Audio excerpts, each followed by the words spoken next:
Hola, bienvenidos al mundo de las letras. Yo soy Giovanni y este es mi primer video en el cual quisiera comentar un poco sobre lo que es, o al menos lo que la crítica considera buena y mala literatura. Comenzamos.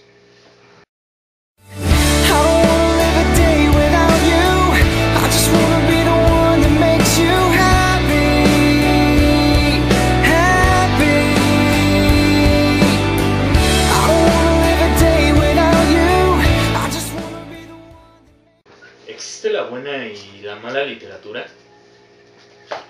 Yo creo que si le preguntamos a un especialista en el tema, a un crítico literario, por ejemplo, evidentemente nos va a contestar que sí existe la buena, pero que también existe la mala literatura. Ahora bien, ¿cuál es cada una? A decir de la academia, la buena literatura son todos aquellos textos y todos aquellos autores que ya forman parte del canon literario, ¿no? Por ejemplo, a García Márquez, Julio Cortázar, Borges, Carlos Fuentes, solo por mencionar algunos hispanoamericanos, ¿no?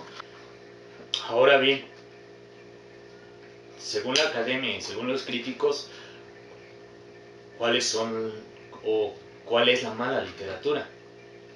Sin duda nos van a contestar que son los bestsellers, ¿sí? Todos aquellos libros que actualmente han tenido un éxito rotundo dentro de los jóvenes, sobre todo los jóvenes. Un fenómeno muy interesante que ha surgido aquí en México es que siempre se ha quejado el Estado de que existen muy pocos lectores, a muy pocos mexicanos les interesa leer. Pero desde que han surgido estos libros, Harry Potter, Crepúsculo, Los Juegos del Hambre y actualmente 50 Sombras de Grey, ha resultado que sobre todo la juventud, los jóvenes, se han acercado un poco más a la lectura. Rechazan rotundamente lo que es la literatura, el canon literario. Es decir, los jóvenes están leyendo no lo que la academia quiere que lean, sino lo que les parece más placentero. Y creo que ese es un punto muy importante en el hábito de la lectura. Placer. Esto me hace recordar lo que en cierta ocasión Borges dijo acerca sobre la felicidad de los libros. Él pensaba que si un libro nos causaba felicidad, era un buen libro. Esta es paráfrasis de Borges, no recuerdo la cita, pero lo menciona en su texto de oral. Con todo esto, me parece que la literatura es un tanto subjetiva y los gustos en libros se rompen géneros.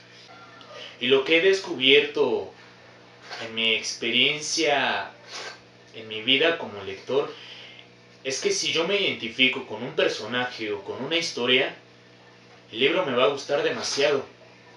Si no es así, en unas cuantas páginas el libro lo abandono y yo creo que eso es lo que sucede con los bestsellers actuales, ¿no?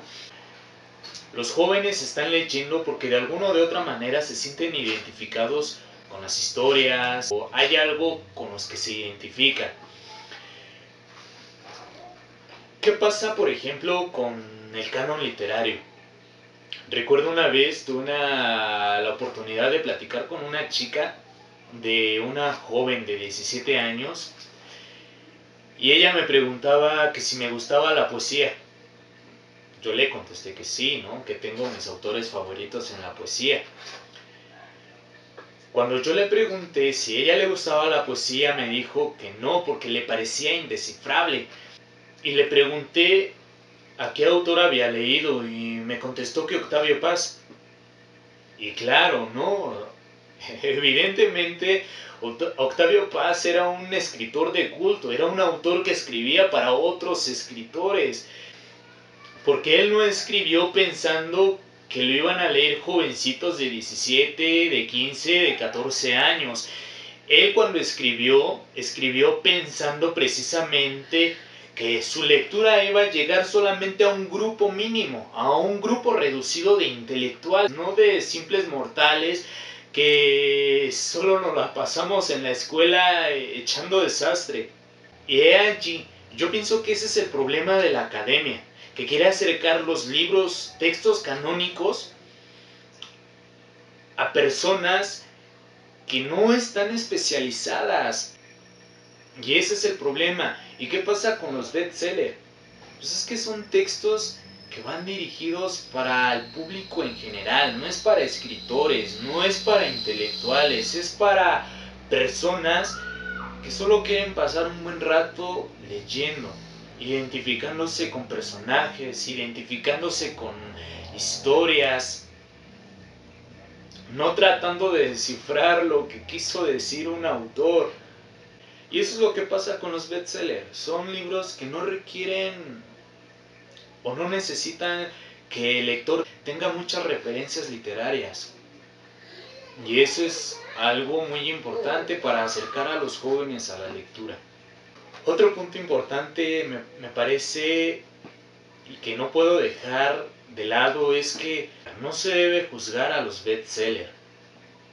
Esos libros populares que actualmente han tenido mucho éxito. ¿Por qué? Si nos vamos a lo que es el canon literario, vamos a descubrir que en ese canon, en su época, hubo muchos libros que también fueron bestseller. El Quijote, por ejemplo. No sé, hay muchos libros que fueron bestseller.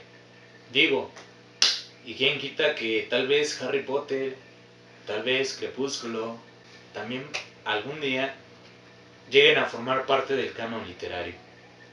Bueno, eso es todo lo que quería decir. Ahí se los dejo.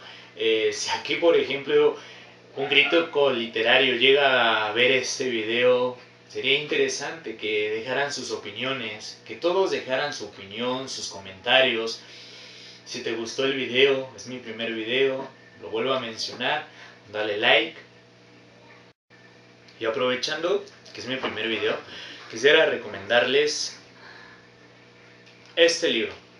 Es un libro infantil, pero considero que lo puede leer cualquier persona. Está dirigido para un público de edades de entre 13, 12, 14 años en adelante.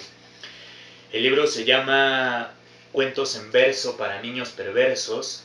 Bueno, es un libro que contiene algunas historias seleccionadas de los clásicos, ¿no? Como por ejemplo Caperucita Roja, Los Tres Cochinitos, Cenicienta y todas estas historias.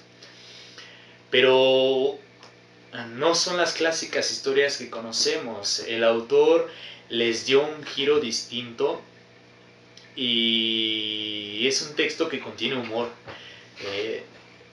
Es un poco así como un humor ácido, curioso. Es bastante interesante, se los recomiendo. Yo les diría más o menos de qué tratan las historias, pero el punto es que lo lean.